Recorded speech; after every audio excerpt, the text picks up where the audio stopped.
ഞാൻ നിങ്ങൾക്ക് ലൈവായിട്ടൊരു ഫോറക്സ് ട്രേഡിങ്ങിൻ്റെ നല്ലൊരു ആപ്ലിക്കേഷൻസും അതിൽ ഞാൻ ചെയ്യുന്ന എൻ്റെ ലൈവ് ഫോറക്സ് ട്രേഡിങ്ങിൻ്റെ ആപ്സും കൂടെ ഞാൻ നിങ്ങളെ പരിചയപ്പെടുത്താം. അപ്പോൾ ഞാൻ ചെയ്യുന്ന എൻ്റെ ഫോറക്സ് ട്രേഡിങ്ങിൻ്റെ ഏറ്റവും വലിയ ആപ്പ് എന്ന് പറഞ്ഞാൽ എക്സ്നെസ് ആണ്. നമ്മൾ എക്സ്നെസ്സിൽ ക്ലിക്ക് ചെയ്യുക. എക്സ്നെസ് വന്നു കഴിയുമ്പോൾ എൻ്റെ പാസ്വേഡ് എന്ന് പറയുന്നത് 1 സെക്കൻഡ് ഞാനത് ഓപ്പൺ ചെയ്തു. ഇപ്പോൾ എക്സ്നെസ് നമ്മൾ ഓപ്പൺ ചെയ്ത് കഴിയുമ്പോഴത്തേക്ക് ഇങ്ങനെയാണ് വരാറ്. ഇതെൻ്റെ ഡെമോ അക്കൗണ്ടാണ്.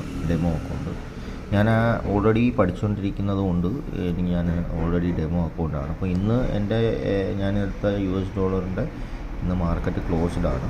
ഇന്നെനിക്ക് $3 നഷ്ടമാണ്. അപ്പം എൻ്റെ ക്ലോസിങ് ഡേറ്റായിൽ എനിക്കിന്ന് ലൈവ് സാറ്റർഡേ നമുക്ക് 2 മാർക്കറ്റാണ്. Only 1 market open. അതെന്ന് പറയുന്നത് ബിറ്റ്കോയിൻ ആണ്. ബിറ്റ്കോയിൻ ഞാനിന്ന് എടുത്തിട്ടുണ്ടായിരുന്നു. ഇന്ന് എനിക്ക് പോസിറ്റീവാണ്. $2 ഞാൻ ക്ലോസ് ചെയ്തിട്ടുണ്ട്. അപ്പോൾ ഇതാണ് ബിറ്റ്കോയിനിൻ്റെ ഗ്രാഫ് എന്ന് പറയുന്നത്. അത്യാവശ്യം നല്ല